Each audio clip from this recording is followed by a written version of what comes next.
Hello medicos, myself Urva Thakur. Welcome back to my YouTube channel MLT learning station.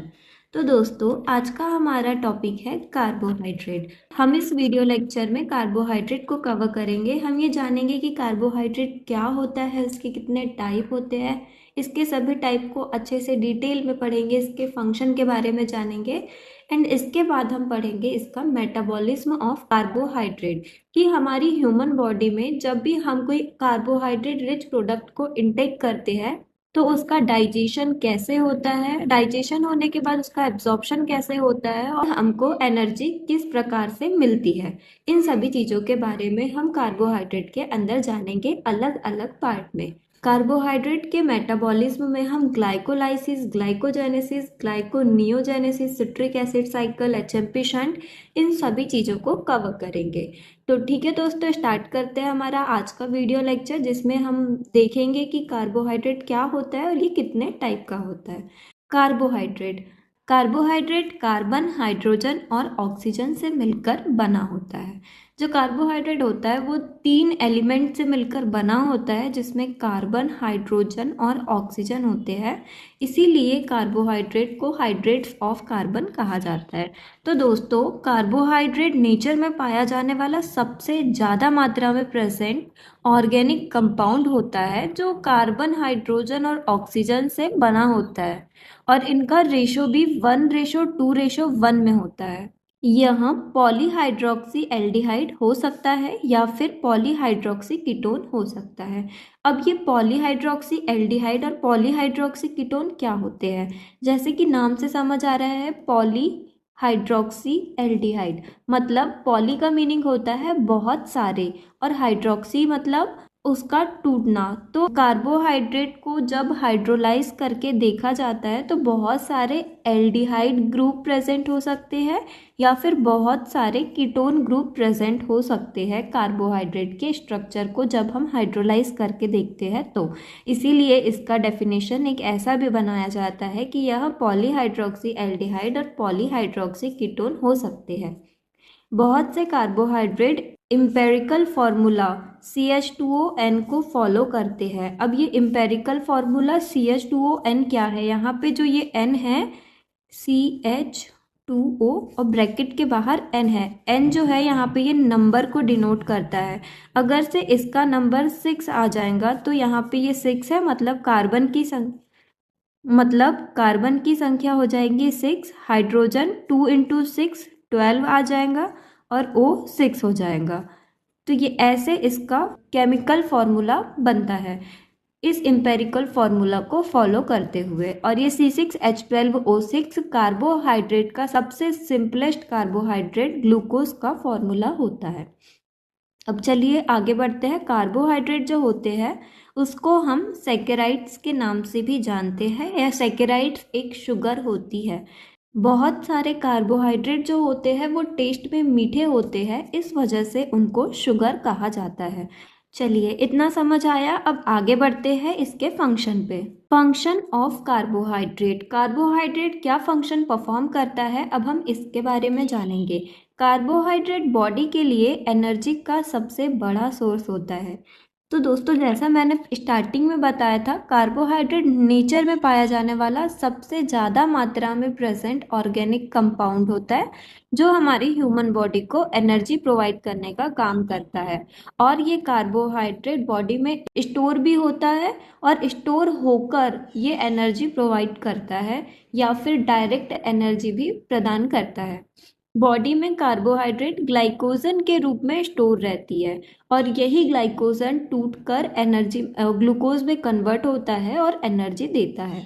Genetic material ribose and deoxy sugar DNA and RNA का हिस्सा होते हैं। हमारे जो genetic material होते हैं, जो हमारी जेनेटिक इन्फॉर्मेशन को कैरी करते हैं, प्रोटीन बनाने का काम करते हैं, तो उनमें जो DNA और RNA होते हैं, जेनेटिक मटेरियल DNA और RNA, तो इनका जो हिस्सा है R से राइबोस शुगर होता है और D से डीऑक्सी राइबोस शुगर होता है। तो इनका कुछ हिस्सा कार्बोहाइड्रेट का बना होता है, क्योंकि कार्बोहाइड्रेट एक शुगर है, तो यहाँ पे डीऑक्सी राइबोस शुगर और राइबोस शुगर इनके पार्ट है। घरों में यूज होने वाली शुगर सुक्रोज होती है। कार्बोहाइड्रेट कनेक्टिव टिश्यू के इम्पॉर्टेंट हिस्सा होते हैं।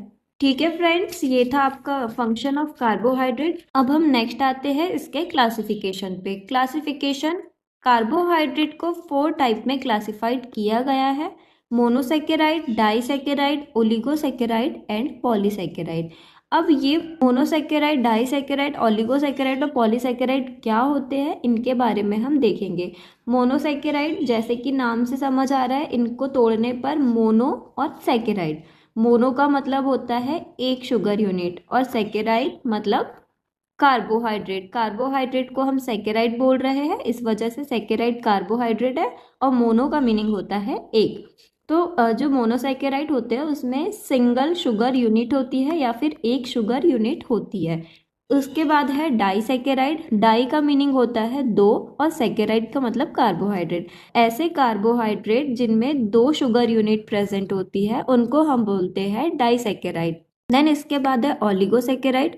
ओलिगोसेकेराइड मतलब इनमें शुगर यूनिट की क्वांटिटी 3 से 10 तक होगी। ऐसे कार्बोहाइड्रेट जिनका हाइड्रोलाइज करने पे 3 से 10 मोनोसेकेराइड मिलते हैं उनको हम ओलिगोसेकेराइड कहते हैं। अब है polysaccharide.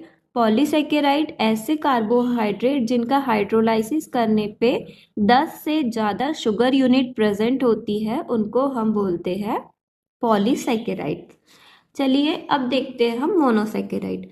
Simplest group of carbohydrate also called simple sugar. Monosaccharide जो होते हैं उसको कार्बोहाइड्रेट का सबसे सिंपलेस्ट ग्रुप कहा जाता है और इनको सिंपल शुगर के नाम से भी जाना जाता है, क्योंकि मोनोसेकेराइड में शुगर का यूनिट केवल एक होता है, इस वजह से ये सबसे सिंपलेस्ट शुगर होती है।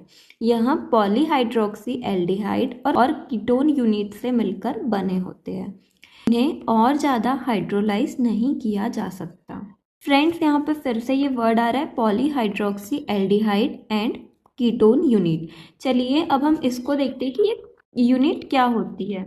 तो फ्रेंड्स, ये है हमारा एल्डिहाइड ग्रुप और ये है हमारा कीटोन ग्रुप। क्या होता है, एल्डिहाइड ग्रुप में O डबल बॉन्ड R और H होता है और इस कीटोन ग्रुप में O डबल बॉन्ड R और R डैश होता है। देखिए, R और R डैश का मीनिंग क्या होता है, जिस भी जगह पे R आता है वो डिनोट करता है कार्बन की चेन को, मतलब कार्बन जो है वो चेन के फॉर्म में होगा। और R डैश क्या डिनोट करता है, या तो कार्बन की पूरी चेन होगी या सिर्फ एक कार्बन होगा। मतलब कार्बन की पूरी के पूरी ऐसी चेन है, 2 कार्बन की भी हो सकती है, 3 की भी हो सकती है या फिर उससे ज़्यादा की भी हो सकती है। या तो कार्बन की पूरी चेन है या फिर कार्बन का सिर्फ एक मॉलिक्यूल प्रेजेंट है, मतलब कार्बन का एक मॉलिक्यूल ऐसे। तो इससे हमें पता चलेगा कि कीटोन ग्रुप कौन सा है। एक साइड पे कार्बन का पूरा चेन रहेगा, एक साइड पे कार्बन का एक मॉलिक्यूल या तो कार्बन की चेन रहेंगे और डबल बॉन्ड के साथ O रहेगा। जिस भी केमिकल स्ट्रक्चर में हमें ऐसा स्ट्रक्चर देखने को मिलता है तो उसे बोलेंगे हम कीटोन फैमिली से है। और एल्डिहाइड फैमिली, डबल बॉन्ड के साथ O रहेगा, एक साइड पे R है मतलब कार्बन का चेन है और एक साइड पे हाइड्रोजन जुड़ा हुआ है, तो इसे हम बोलेंगे एल्डिहाइड ग्रुप का। चलिए एक एग्जाम्पल के द्वारा समझते हैं।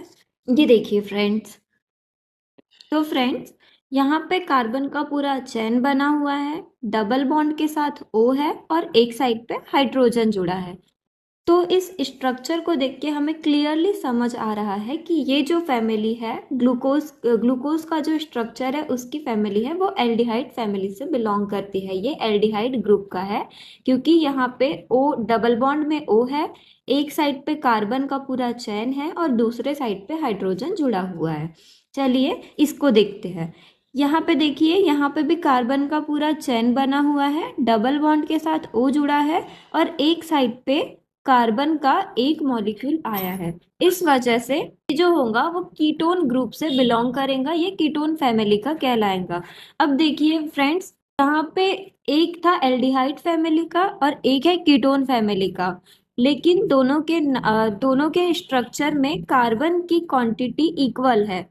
ये देखिए, 1 2 3 4 5 6, 1 2 3 4 5 6, दोनों में 6 कार्बन है। मतलब इन लोगों का केमिकल फॉर्मूला C6H12O6 होता है। और दोनों के फैमिली ग्रुप अलग होने की वजह से इन लोगों के नाम अलग अलग होते हैं। 6 कार्बन वाले को हम ग्लूकोज बोलते हैं अगर वो एल्डिहाइड फैमिली का है, और 6 कार्बन वाले को हम फ्रक्टोज बोलते हैं जब वो कीटोन फैमिली से बिलोंग करता है। अभी हम लोगों ने देखा कीटोन फैमिली और एल्डिहाइड फैमिली क्या होती है। अब जब हम मोनोसैकेराइड पढ़ रहे हैं तो मोनोसैकेराइड को 2 कैटेगरी में डिवाइड किया गया है उनके फैमिली के बेसिस पे। तो फैमिलीज ऑफ मोनोसैकेराइड क्या होती है, एक होती है एल्डोस फैमिली और दूसरी होती है कीटोस फैमिली। अब एल्डोस फैमिली में क्या होता है, अटैच एल्डिहाइड ग्रुप। जिस भी स्ट्रक्चर के साथ एल्डिहाइड ग्रुप अटैच होता है उसको हम रखते हैं एल्डोस फैमिली में। इसके अलावा अटैच कीटोन ग्रुप, जिस भी स्ट्रक्चर के साथ कीटोन ग्रुप अटैच होता है उसको बोलते हैं हम कीटोस ग्रुप। अब देखिए यहाँ पे इसके एग्जाम्पल दिए गए हैं, एल्डोस फैमिली के कुछ एग्जाम्पल है और कीटोस फैमिली के कुछ एग्जाम्पल है। जैसा मैंने थोड़े टाइम पहले बताई कि 6 कार्बन वाला एक साइड पे ग्लूकोज था और एक साइड पे फ्रक्टोज था, दोनों के स्ट्रक्चर सेम थे लेकिन फैमिली अलग होने की वजह से उन लोगों के नाम अलग अलग हो गए। तो जब ये 6 कार्बन वाला होता है तब इसको ग्लूकोज बोलते हैं, और जब ये 6 कार्बन वाला कीटोन फैमिली से बिलोंग करता है तो उसको फ्रक्टोज बोलते हैं। सेम वैसे ही जब ये 3 कार्बन का रहता है, ट्रायोस होता है, तब इसको एल्डिहाइड फैमिली में ग्लिसरैल्डिहाइड बोलेंगे और कीटोन फैमिली में डाइहाइड्रोक्सी एसीटोन कहेंगे। 4 कार्बन टेट्रोस इरिथ्रोस कहेंगे और इरिथ्रोलोस कहेंगे। Pentose 5 carbon ribose ribulose. Hexose 6 carbon glucose and fructose. Heptose 7 carbon glucoheptose और सीडोहेप्टुलोस। अब देखिए फ्रेंड्स, सबसे ज्यादा हमें पढ़ने को मिलता है ग्लूकोज और फ्रक्टोज। तो ग्लूकोज जो होता है हमारा मोनोसैकेराइड होता है। ग्लूकोज एल्डोहेक्सोस कहलाता है क्योंकि यहाँ एल्डिहाइड फैमिली का है और 6 कार्बन वाला है, इसीलिए ग्लूकोज को एल्डोहेक्सोस कहा जाता है। और सेम वैसे ही फ्रक्टोज को हम कीटोहेक्सोस के नाम से जानते हैं। ठीक है फ्रेंड्स, चलिए आगे बढ़ते हैं। नेक्स्ट सेकंड टाइप है हमारा डाइसैकेराइड। डाइसैकेराइड क्या होते हैं, यहाँ दो मोनोसैकेराइड यूनिट से मिलकर बने होते हैं और आपस में ग्लाइकोसाइडिक बॉन्ड द्वारा अटैच होते हैं। जो डाइसैकेराइड होते हैं, मोनोसैकेराइड जो हमने थोड़ा टाइम पहले कवर किए, मोनोसैकेराइड सिंपलेस्ट शुगर, वो मोनोसैकेराइड यूनिट से मिलकर बने होते हैं। लेकिन कितनी मोनोसैकेराइड यूनिट, केवल 2 मोनोसैकेराइड यूनिट, और आपस में ग्लाइकोसाइडिक बॉन्ड के द्वारा अटैच होते हैं। अब देखिए यहाँ पे मैंने एग्जाम्पल के लिए एक डायग्राम बनाई हुई हूँ। ये फ्रेंड्स, अब हम ग्लाइकोसाइडिक बॉन्ड को समझेंगे क्योंकि हमारे जो डाइसैकेराइड होते हैं वो ग्लाइकोसाइडिक बॉन्ड के द्वारा आपस में अटैच होते हैं। तो देखिए, अभी हमने ग्लूकोज और फ्रक्टोज के बारे में पढ़ा था कि ग्लूकोज और फ्रक्टोज का केमिकल स्ट्रक्चर C6H12O6 होता है और उसको हमने फ्लो चार्ट में देखे थे। अब जो ये वाला स्ट्रक्चर है ये बेंजीन के फॉर्म में होता है और ये भी ग्लूकोज का ही स्ट्रक्चर है जिसको हमने साइक्लिक फॉर्म में लिखा है। ये भी ग्लूकोज है और ये भी ग्लूकोज है, क्योंकि मैंने डाइसैकेराइड के डेफिनेशन में बताया है कि डाइसैकेराइड 2 मोनोसैकेराइड यूनिट से मिलकर बने होते हैं और दोनों मोनोसैकेराइड यूनिट ग्लाइकोसाइडिक बॉन्ड के द्वारा अटैच होती है। तो यहाँ पे दो ग्लूकोज का स्ट्रक्चर आपस में अटैच है इस बॉन्ड के द्वारा जिसको बोला जाता है ग्लाइकोसाइडिक बॉन्ड। ये दोनों आपस में अटैच सिर्फ और सिर्फ ग्लाइकोसाइडिक बॉन्ड के द्वारा ही होंगे। अगर ये नहीं होगा ग्लाइकोसाइडिक बॉन्ड तो ये लोग आपस में अटैच नहीं हो पाएंगे, और जब ग्लूकोज और ग्लूकोज आपस में अटैच होते हैं तो इनको बोला जाता है माल्टोज। मतलब डाइसैकेराइड का एक टाइप होता है माल्टोज। सेम वैसे ही इसके और एग्जाम्पल है सुक्रोज लैक्टोज। सुक्रोज को हम कैन शुगर के नाम से भी जानते हैं। यह ग्लूकोज और फ्रक्टोज से मिलकर बना होता है। मतलब जब डाइसैकेराइड होगे तो इसमें मोनोसैकेराइड की 2 यूनिट होगी, ये एक मोनोसैकेराइड हो गया और ये एक मोनोसैकेराइड हो गया, और ये लोग आपस में ग्लाइकोसाइडिक बॉन्ड के द्वारा अटैच रहेंगे। लैक्टोज को हम मिल्क शुगर के नाम से जानते हैं, ये ग्लूकोज और गैलेक्टोज से मिलकर बना होता है। और नेक्स्ट है हमारा माल्टोज, जिसको हम माल्ट शुगर कहते हैं, ये ग्लूकोज और ग्लूकोज से मिलकर बना होता है। चलिए नेक्स्ट स्टेप पे जाते हैं। नेक्स्ट टाइप है हमारा ओलिगोसैकेराइड। ओलिगोसैकेराइड यहाँ 3 से 10 मोनोसैकेराइड से मिलकर बने होते हैं and linked by glycosidic bond. अभी देखिए, कार्बोहाइड्रेट में जितने भी कॉम्प्लेक्स स्ट्रक्चर होंगे वो आपस में बाइंड होते हैं ग्लाइकोसाइडिक बॉन्ड के द्वारा। अब आपको क्वांटिटी याद रखनी है कि कौन से टाइप में कितने मोनोसैकेराइड प्रेजेंट होते हैं। जैसे सबसे सिंपलेस्ट टाइप है कार्बोहाइड्रेट का मोनोसैकेराइड, मतलब सिंगल यूनिट ऑफ शुगर, तो वो मोनोसैकेराइड था। अब 2 मोनोसैकेराइड मिलके बना रहे थे डाइसैकेराइड, अब 3 से 10 मोनोसैकेराइड मिलके ओलिगोसैकेराइड बनाएंगे, और जब 10 से ज्यादा मोनोसैकेराइड हो जाएंगे तब वो बनाएंगे क्या, पॉलीसैकेराइड। तो यहाँ 3 से 10 मोनोसैकेराइड से मिलकर बने होते हैं। अब इसके एग्जाम्पल देखिए, रेफिनोस, स्टेकायोस एंड वर्बिस्कोस। रेफिनोस जो होता है वो गैलेक्टोस, ग्लूकोज और फ्रक्टोज से मिलकर बना होता है। ये 3 कार्बन से ये 3 मोनोसैकेराइड से मिलकर बने होते हैं, इसीलिए इसको बोला जाता है ट्राइसैकेराइड। नेक्स्ट है हमारा स्टेकायोस। स्टेकायोस में 2 गैलेक्टोज होते हैं, ग्लूकोज होता है एंड फ्रक्टोज होता है। अब यहाँ पे कितने हो गए, 2 गैलेक्टोज, मतलब क्वांटिटी 2, ये 3 और ये 4। यहाँ पे 4 मोनोसैकेराइड मिले हमको, इसीलिए इसका नाम है टेट्रासैकेराइड। देन इसके बाद है वर्बिस्कोस। वर्बिस्कोस में 3 गैलेक्टोज है, ग्लूकोज है एंड फ्रक्टोज है। यहाँ पे 3, 4, 5, 5 मोनोसैकेराइड प्रेजेंट है, इस वजह से इसको बोलेंगे पेंटासैकेराइड। ओलिगोसैकेराइड में ये पेंटासैकेराइड कहलाएंगे, क्योंकि इसका डेफिनेशन था 3 से 10 मोनोसैकेराइड से मिलकर बना होता है। ठीक है फ्रेंड्स, अब ओलिगोसैकेराइड प्लांट बेस्ड फूड होता है। यहाँ अपर गैस्ट्रोइंटेस्टाइनल ट्रैक्ट में फुल्ली डाइजेस्ट नहीं हो पाते, लोअर गैस्ट्रोइंटेस्टाइनल ट्रैक्ट में डाइजेस्ट होते हैं। अब लास्ट टाइप है हमारा पॉलीसैकेराइड। पॉलीसैकेराइड क्या होते हैं, 10 से ज़्यादा मोनोसैकेराइड मिलकर पॉलीसैकेराइड बनाते हैं। इसे कॉम्प्लेक्स कार्बोहाइड्रेट बोला जाता है, यहाँ लॉन्ग चेन के फॉर्म में पाए जाते हैं। अब जो कार्बोहाइड्रेट का टाइप है पॉलीसैकेराइड, वो 10 या 10 से ज्यादा मोनोसैकेराइड से मिलकर बने होते हैं। इसमें बहुत ज्यादा मोनोसैकेराइड होते हैं, इस वजह से इसे कॉम्प्लेक्स कार्बोहाइड्रेट बोला जाता है, क्योंकि जब बहुत सारे मोनोसैकेराइड आपस में बाइंड हो जाएंगे तो वो एक कॉम्प्लेक्स स्ट्रक्चर प्रोवाइड करेंगे, यहाँ लॉन्ग चेन के फॉर्म में पाए जाते हैं। अब they are divided into 2 parts. इसको 2 पार्ट्स में डिवाइड किया गया है, होमोपॉलीसैकेराइड एंड हेट्रोपॉलीसैकेराइड। अब ये होमोपॉलीसैकेराइड और हेट्रोपॉलीसैकेराइड में क्यों इसको क्लासिफाइड किए हैं, चलिए अब ये देखते हैं।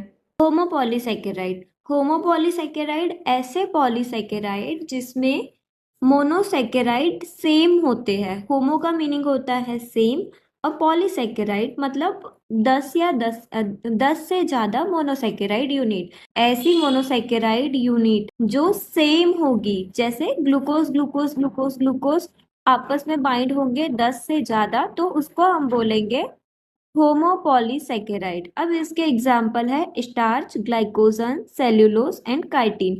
स्टार्च जो होता है वो ग्लूकोज यूनिट से मिलकर बना होता है, इसमें केवल ग्लूकोज की ही यूनिट होगी, इसके अलावा कोई भी मोनोसैकेराइड नहीं आएंगी। ठीक है फ्रेंड्स, अब नेक्स्ट टाइप है हमारा हेट्रोपॉलीसैकेराइड। हेट्रोपॉलीसैकेराइड जैसे होमोपॉलीसैकेराइड में सेम मोनोसैकेराइड की यूनिट मिल रही थी, वैसे हेट्रोपॉलीसैकेराइड में यूनिट बदल सकती है।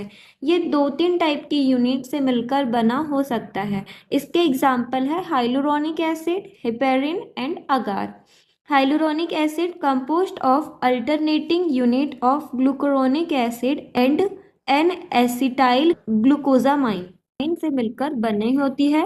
हिपेरिन जो होता है कंपोस्ट ऑफ वेरियस मोनोसेकेराइड, मतलब बहुत सारी मोनोसेकेराइड से मिलकर बना होता है।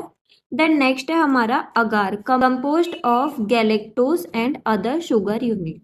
जो हमारा अगार होता है वो गैलेक्टोज और अदर शुगर यूनिट से मिलकर बना होता है। ये था हमारा आज का वीडियो लेक्चर जिसमें हमने क्लास 1 को कवर किया है। क्लास 1 में हमने देखा कि कार्बोहाइड्रेट क्या होते हैं, इनका फंक्शन क्या है एंड इनके कितने टाइप होते हैं, और उनके सभी टाइप को हमने अच्छे से समझा। अगर आपको मेरा ये वीडियो लेक्चर अच्छा लगा होगा तो प्लीज़ लाइक करिए, शेयर करिए एंड सब्सक्राइब करिए। Thank you.